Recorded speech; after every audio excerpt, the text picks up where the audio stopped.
Olá, boa noite. Começando mais um curso de filosofia. Hoje nós vamos falar de uma obra de Aristóteles chamada Retórica das Paixões. É uma obra muito interessante. A gente vai ver a atualidade do pensamento aristotélico, como é que ele traz temas que são dos nossos dias e ele já pensava sobre isso naquela época. Para quem não está familiarizado aí com os gregos, Aristóteles ele faz parte da trilogia clássica. A gente tem Sócrates, Platão e Aristóteles.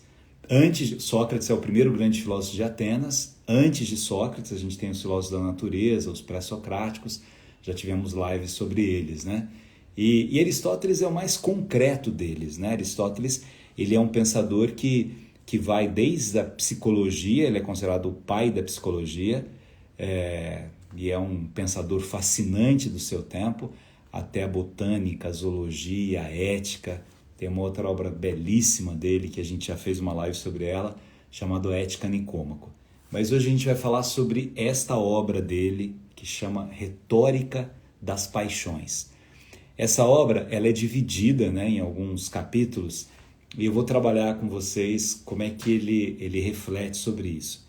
Primeiro que retórica. O que significa retórica? Retórica é a arte do convencimento. Você quer convencer alguém de alguma coisa. Às vezes, a retórica mais complexa é a gente com a gente mesmo.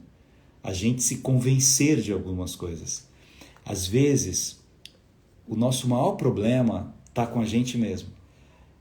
Eu convenço as outras pessoas de algumas coisas e não consigo convencer a mim mesmo. E convencer a mim mesmo é tão necessário. Por exemplo, se alguém faz mal para mim e eu autorizo essa pessoa a fazer mal para mim, e eu tenho que virar uma página da minha vida e não consigo dar essa dimensão incorreta comigo mesmo. Se eu me drogo de alguma maneira, se eu tenho um fastio pela comida, se eu tenho uma preguiça imensa comigo mesmo, como é que eu convenço a mim mesmo de que isso não faz bem para mim, de que eu preciso trilhar um outro caminho, né? um outro viver, um outro existir na vida que eu tenho. Então a retórica é essa arte do convencimento. E quando ele fala da retórica das paixões, ele traz essas paixões para o nosso cotidiano. Como é que para convencer o outro e convencer a mim mesmo, eu tenho que entender das minhas paixões? As paixões, elas ajudam ou atrapalham o convencimento? É sobre isso que ele fala.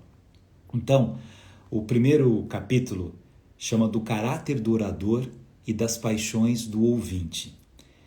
Aristóteles vai falar sobre 3 pontos essenciais no processo retórico: o ethos, o pathos e o logos. O ethos é a credibilidade de quem diz alguma coisa. Eu preciso ter credibilidade comigo mesmo. Se eu me prometo várias coisas e não cumpro para mim mesmo, eu começo a não me levar a sério. E o auditório é a mesma coisa. Eu quero dizer alguma coisa para minha mãe e quero que minha mãe acredite naquilo que eu estou dizendo. Eu preciso ter um ethos, eu tenho que ter credibilidade com as pessoas com as quais eu convivo. O pathos é a fragilidade do outro, ou a minha fragilidade também. Eu preciso tocar no ponto fraco daquela pessoa, saber como convencer. Eu sou um filho, quero pedir para o meu pai, para ir viajar. Como meu pai confia muito em mim, ele vai autorizar a minha viagem, porque eu tenho um bom ethos, mas eu escolhi um momento melhor para falar aquilo com meu pai. E o logos é aquilo que eu vou dizer. Aí diz Aristóteles o seguinte, nesse primeiro capítulo ainda: para as pessoas que amam, as coisas não parecem ser as mesmas que para aquelas que odeiam. Então ele fala de um julgamento. Imagina, você vai julgar o que alguma pessoa fez. Quando você julga com amor, você tem uma opinião, você tem uma conclusão. Quando você julga com ódio, você tem uma outra conclusão. Aquele que ama tem por certo que a pessoa sob julgamento ou não pratica ato injusto ou comete delitos de pouca importância. E aquele que odeia tem por certo o contrário. Então ele está dizendo o seguinte, olha, a grande questão não é só o que a pessoa fez, é como você interpreta o que a pessoa fez. Se você se coloca no lugar daquela pessoa porque você tem amor, talvez você diga, olha, acho que nessa situação eu faria isso também. Talvez eu fizesse a mesma coisa que aquela pessoa fez. E se eu odeio, é o contrário. Eu vou pegar algo que aparentemente é frugal e vou dar uma importância maior do que aquilo tem, porque eu tenho ódio. 3 são as causas de que os oradores por si são dignos de crédito. Então, quem vai ser um retor, quem vai desenvolver um processo de oralidade, segundo Aristóteles, tem que ter, primeiro, a prudência. Preciso ser prudente. O que é prudente, né? Eu não posso sair concluindo coisas das quais eu não sei. Eu não posso sair julgando as pessoas por coisas que elas fazem. Se eu não estava vivendo aquele momento, aquela situação, se eu não estava na pele, eu preciso ter prudência. Tem que ter calma para compreender, inclusive, se aquilo que parece ter acontecido de fato aconteceu. Os julgamentos precipitados são feitos por pessoas que não são prudentes. Pessoas que anunciam coisas de outras pessoas. Hoje a gente vive, né, os tempos das redes sociais. Isso é uma maravilha, senão não estaremos aqui. Mas eu tenho que ser prudente naquilo que eu divulgo para outras pessoas. A prudência faz com que eu queira saber se aquilo é verdade ou não. A segunda palavra é a virtude. À medida que eu quero ser um retor de verdade, alguém que convença as pessoas de alguma coisa para melhorar a vida delas, eu tenho que usar de virtudes, não de vícios. Os vícios, eles me diminuem, eles colocam uma lente incorreta na visão que eu tenho da vida. Se a minha lente é a lente da inveja, eu vou ver de uma forma incorreta a pessoa. Se a minha lente é a lente da arrogância, se a minha lente é a lente da maledicência, então eu tenho que me livrar dessas coisas para desenvolver esse conceito do que ele chama de virtude. E a terceira é a benevolência. O grande retor, na visão aristotélica, o grande orador, para fora ou para dentro, tem que fazer tudo baseado no bem. Cada palavra que sai da minha boca, eu deveria pensar se essa palavra vai agredir o outro ou se ela vai fazer bem para o outro. Cada gesto que eu tenho em relação ao outro, eu deveria pensar, mesmo nos gestos que eu tenho que ser duro, né? Eu sou um juiz e estou aqui num julgamento. Mesmo que eu vá condenar alguém, que eu preciso condenar aquela pessoa para cumprir a lei, inclusive, né? E para ajudar a sociedade aquela pessoa. A maneira com que eu conduzo o meu julgamento tem que ser uma maneira correta, uma maneira de humanidade. As paixões, diz ele, são todos aqueles sentimentos que, causando mudança nas pessoas, fazem variar os seus julgamentos. Se eu julgo alguém baseado em ódio, o meu julgamento é incorreto. Se eu julgo alguém com vingança, o meu julgamento será incorreto. Então, eu preciso peneirar esses sentimentos para que eu consiga ter um discurso correto e um julgamento correto. Aí ele vai para o segundo capítulo, sobre a cólera. Por que ele fala sobre a cólera? Porque a cólera é um problema para quem vai julgar. Se eu tenho raiva de alguém, qualquer coisa que aquela pessoa faz, eu amplio o que aquela pessoa está fazendo. Diz ele, seja então a cólera o desejo acompanhado de tristeza de vingar-se ostensivamente de um manifesto desprezo por algo que diz respeito a determinada pessoa ou algum dos seus, quando eu desprezo, não é merecido. Tudo aquilo que eu faço como um desejo ruim, mesmo que essa cólera me traga algum prazer, porque isso é interessante.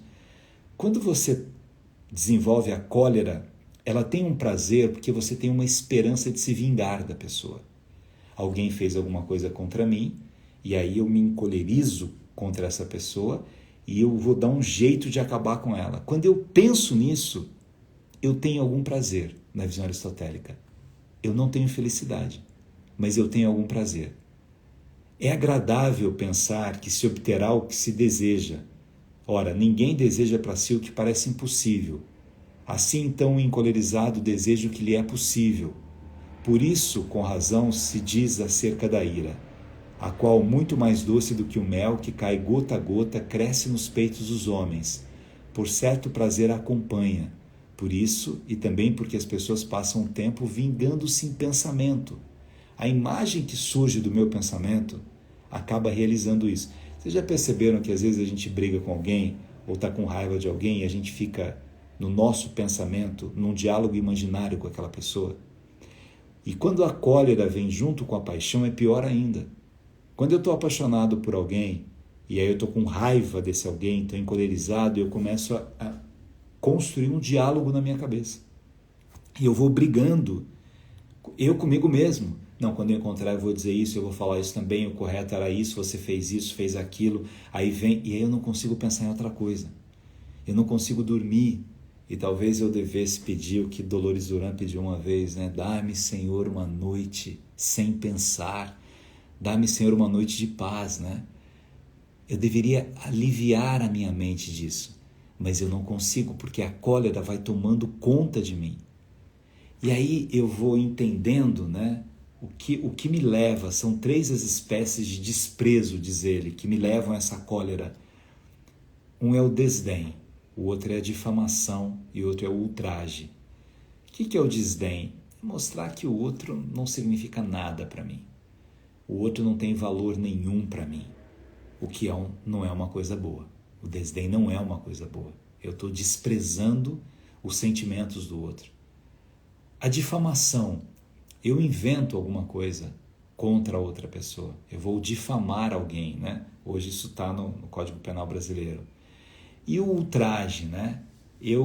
Parece que eu tenho prazer quando eu espalho coisas sobre as outras pessoas. Eu tenho um ar de superioridade em relação às outras pessoas por causa disso.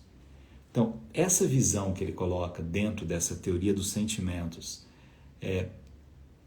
tudo que dentro de mim eu começo a brigar por causa de um sentimento que eu tenho por alguém, faz com que as minhas emoções elas sejam precárias.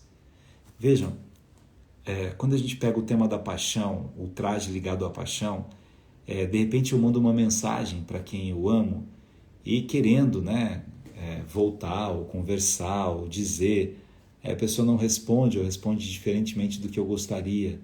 Aí eu mando uma outra mensagem xingando, porque eu já briguei na minha cabeça com essa pessoa e mando uma outra mensagem assim, outra mensagem assim. Na verdade, o que eu estou fazendo comigo mesmo é que é incorreto, não com o outro. Aqui na retórica própria, a grande questão é o que eu faço comigo. Quando eu estou preocupado se aquela pessoa que um dia me amou está com outra pessoa ou não, eu não estou atingindo a outra pessoa, estou atingindo a mim mesmo. Eu estou criando dentro de mim algo muito ruim para mim mesmo. E como é que eu desenvolvo uma retórica baseada nisso? Um convencimento meu comigo mesmo. Aí a gente vai para o 3º capítulo, que é o capítulo da calma. Olha, então primeiro ele fala da cólera, que é o que a gente deve evitar, para chegar na calma.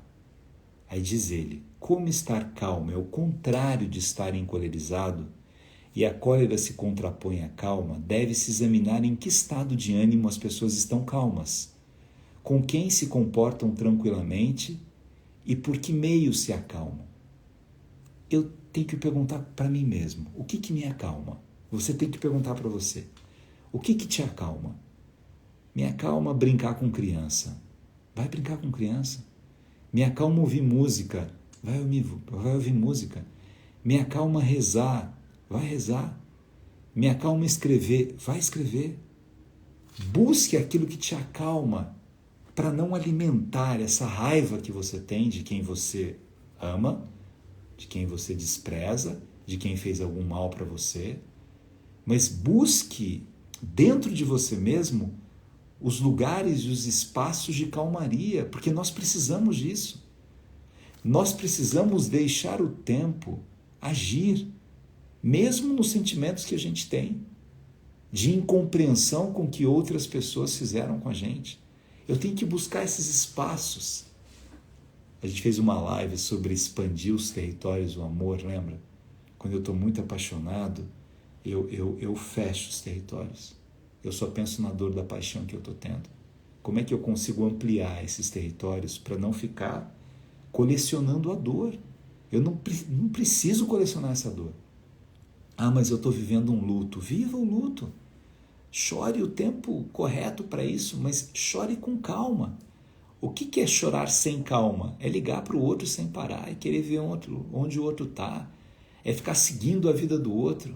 Se liberte disso. Não tem sentido, não faça isso com você mesmo. Cultive essa calma, deixe a dor vir e passar. Encontre momentos para essa calma te ensinar. Os que reconhecem seus erros e se arrependem, diz ele, porque considerando como uma punição o pesar pelos atos praticados, fazem cessar a nossa cólera. Eu consigo cessar a minha cólera se alguém pede perdão para mim, por exemplo. Alguém que trabalha comigo e que fez alguma coisa contra mim e de repente aquilo me encolerizou de certa forma. E se eu tiver um elemento de valor dentro de mim mesmo, o pedido do perdão do outro vai tocar em mim. Se eu não tiver, não. Agora, se você foi pedir perdão para alguém e esse alguém não estava aberto ao seu perdão, mesmo que você tenha errado, não é mais um problema seu, é um problema do outro. Então eu vou pedir perdão de novo. Você já pediu perdão, você já fez a sua parte. Se o outro está insensível ao seu movimento de amor, vá em frente. É evidente que as pessoas são calmas, como por exemplo no jogo, no riso, na festa, num dia feliz, no momento de sucesso, na realização dos desejos e em geral na ausência da dor, no prazer inofensivo e na esperança justa. Demais quando deixam passar o tempo e já não estão sujeitas à cólera porque o tempo a extingue. Olha que coisa interessante. Então, para Aristóteles, a gente está calmo quando está tudo bem. Então, se eu estou jogando, se eu estou brincando, se eu estou rindo, se eu estou numa festa, num dia feliz, num momento de sucesso, tudo isso está maravilhoso para mim. Mas, quando eu estou sujeito à cólera, eu preciso compreender o tempo para que a cólera, inclusive do outro, vá embora. O tempo vai extinguir isso. É que eu quero resolver hoje por uma coisa muito ruim na gente chamada ansiedade. É a ansiedade que fala, não posso, não, eu tenho que resolver, eu vou atrás. Às vezes não é o melhor a se fazer. Aí ele traz um exemplo aqui, muito interessante, que são políticos gregos. Por isso Filócrates respondeu com razão, quando alguém lhe perguntava por que não se defender contra o povo irritado. Ainda não, diz o Filócrates. Mas quando? Quando vir que um outro foi caluniado.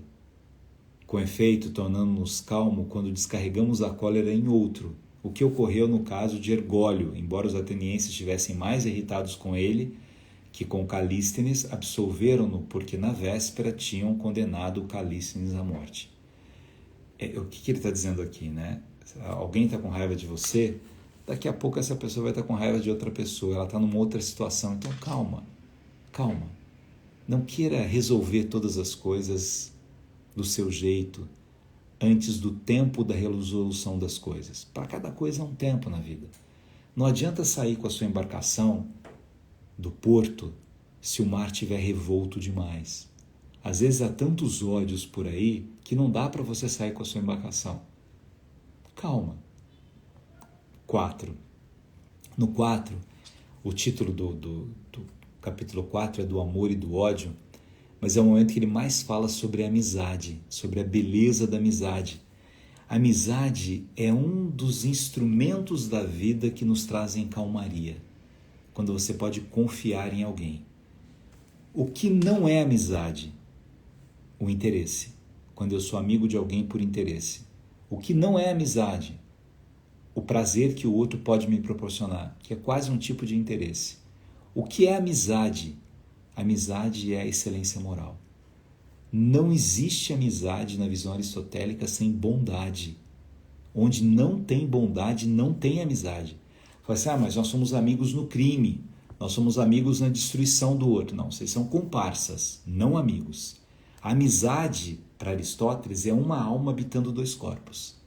A amizade é a excelência moral perfeita, ela é mais bela que a estrela matutina, que a vespertina, porque há, entre as duas pessoas, uma disposição amorosa para o bem o tempo todo. Às vezes eu nem preciso dizer isso para o meu amigo. Ele sente de mim o quanto de bem eu desejo a ele, o quanto eu vibro com as suas conquistas.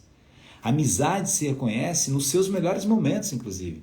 Às vezes é fácil você ser amigo de alguém quando este alguém está por baixo, porque você está por cima e você até ajuda a pessoa.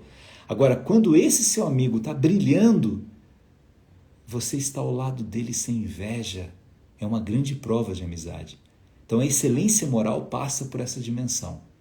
Esse conceito bonito de amizade que ele traz no capítulo 4. No capítulo 5 ele fala sobre o temor e a confiança. Nós temos muitos temores e a gente não vai conseguir viver uma vida sem temor. Seja então um temor, certo desgosto ou preocupação resultante da suposição de um mal iminente. Há muitos momentos em que eu não deveria temer e temo.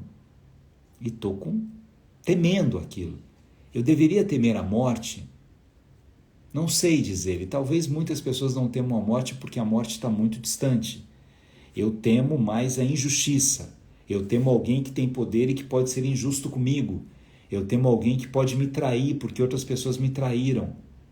Mas como é que eu faço para transformar este temor em confiança? Olha o que faz na visão aristotélica, nesse capítulo 5 aqui, do livro Retórica das Paixões, para quem está entrando. O que me torna confiante? Primeiro ponto, eu me sentir amado. Por isso que o processo educacional, os pais têm que ter essa imensa preocupação, não apenas de amar os filhos, mas que os filhos se sintam amados. Um filho que se sente amado, ele vai ter muito mais força de confiança na vida do que um filho que não se sentiu amado.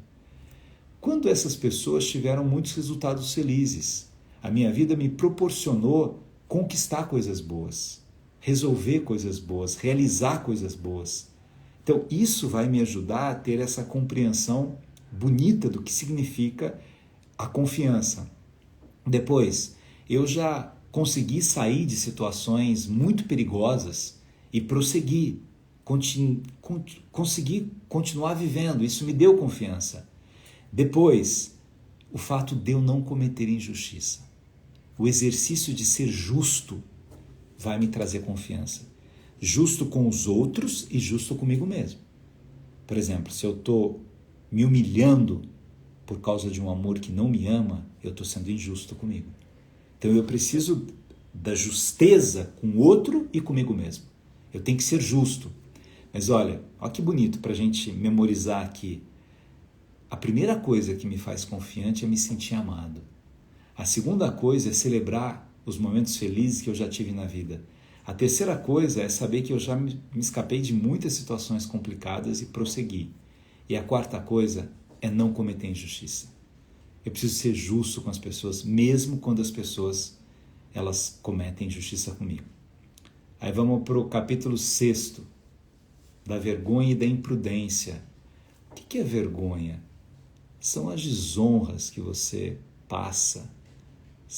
Às vezes as pessoas te colocam numa situação de vergonha. Não foi você que se colocou, mas às vezes você faz coisas das quais você deve se envergonhar.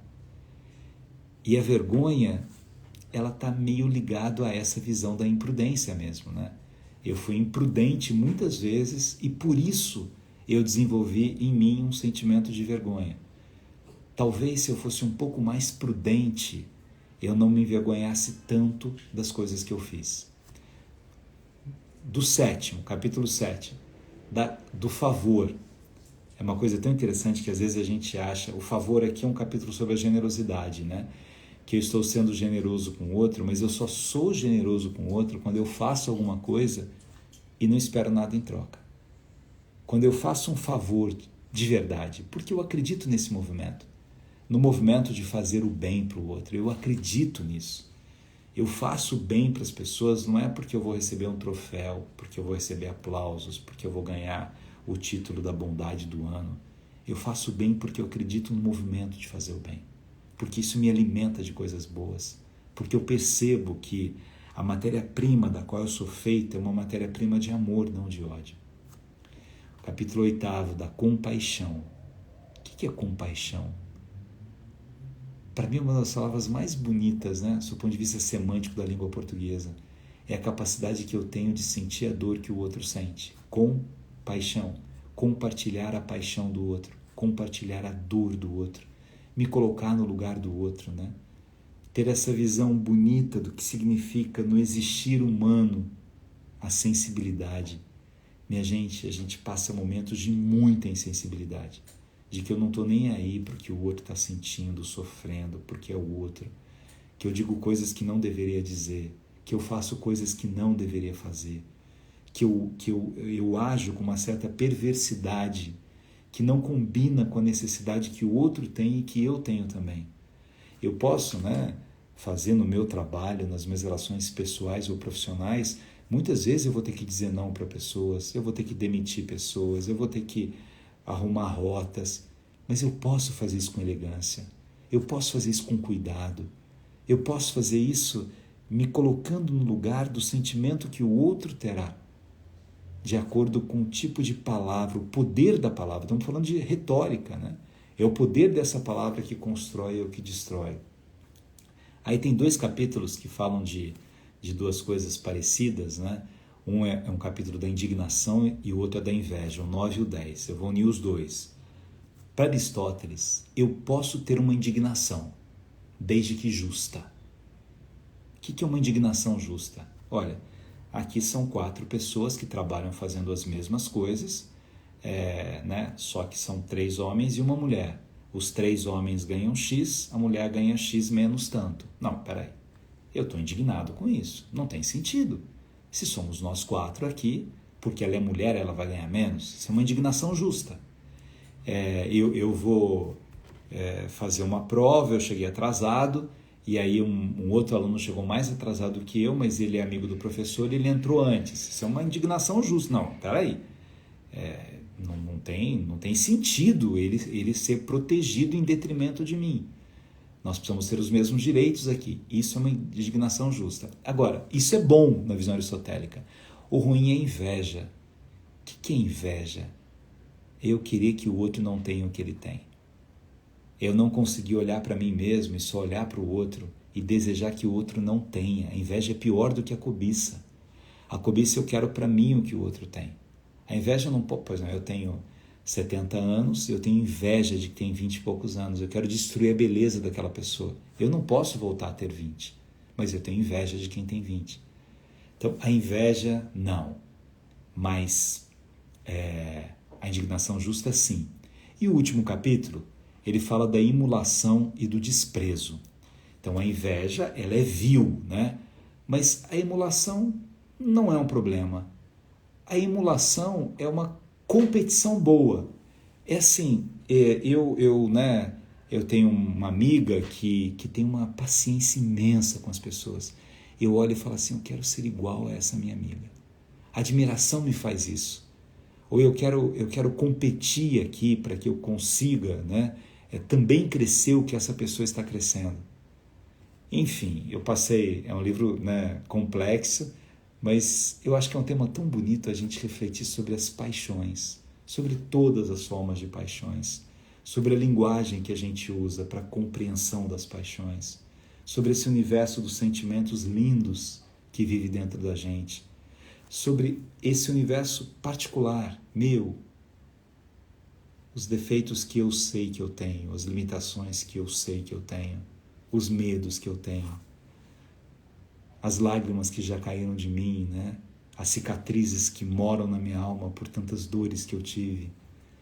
E ao mesmo tempo quem eu sou, né? Um colecionador de tudo isso, de todas essas emoções que doeram mais, de todas as felicidades que me habitaram, de todas as esperanças que me compuseram um dia e que continuam compondo a minha trajetória.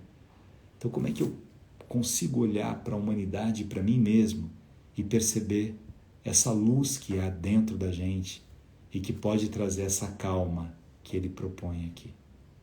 É isso. Quem tiver tempo, leia a Retórica das Paixões de Aristóteles, para que a gente possa usar a nossa palavra com mais elegância, com mais cuidado com o outro, com mais amor. E para que a gente possa, ao edificar o outro, construir um pedaço da gente mesmo. Dá para fazer isso. Sabe que às vezes a gente pensa assim, né? Tem um pensador que eu já fiz uma live sobre ele, mas eu vou fazer mais uma vez sobre Marco Aurélio nas meditações. Marco Aurélio era um pensador estoico depois de Aristóteles, né? E ele era um imperador. E mesmo como imperador, né, com toda a responsabilidade que ele tinha, o homem mais poderoso daquela época, ele tinha um cuidado tão grande ao comandar o seu exército, ao falar, ao dizer, ao estar próximo deles, né? Porque dá essa dimensão. Eu não vou ser feliz na perversidade, eu não vou ser feliz no ódio, eu não vou ser feliz na destruição do outro. Ninguém consegue se alimentar de restos alheios. Eu me alimento de esperança, eu me alimento de amor, eu me alimento de amizade. Legal, gente? Até segunda? Digam, deixa eu mandar um beijo para vocês, de que cidade vocês estão falando. Gabriele, minha sobrinha, um beijo. Mônica Monteiro, minha amiga amada, minha mulher amada de Portugal. Ivone, não sei de onde é, Tereza Cristina, Guilherme Mariano, Maria de Fátima de Cataguases, Minas Gerais, Valdina de Curitiba, Karina de Rio Preto, Maria Medeiros de Natal, professora Marcilene de Lorena, professora amada Amanda de Queluz, Andréia de Campos do Jordão, Margarete de Pingo d'Água, Minas Gerais, Eloir de Reserva, Paraná, Maria da Conceição, Tati de Alagoas, Josenia de Salvador, Henrique, obrigado pelo carinho, Mércia de Brasília, Sinira, um beijo, e aí vai, Antônia Lopes, manda um beijo para mim, um beijo para você, Santo André, Marcos de Cuiabá, Ana Paula de Maria da Fé, Minas Gerais, André de São Paulo, capital. Obrigado, gente, obrigado pelo carinho. Roberto Schneider de Miami, Zilda de Tapetininga, Henrique de Contagem, Lúcia do Rio Grande do Norte, Nilda de Juiz de Fora, Gisele de Teresina, que legal, gente, coisa boa, Fernanda de Brasília, Inês de Tramandaí, Rio Grande do Sul. Um beijo imenso para vocês, obrigado pelo carinho. Semana que vem a gente está aqui. Até mais.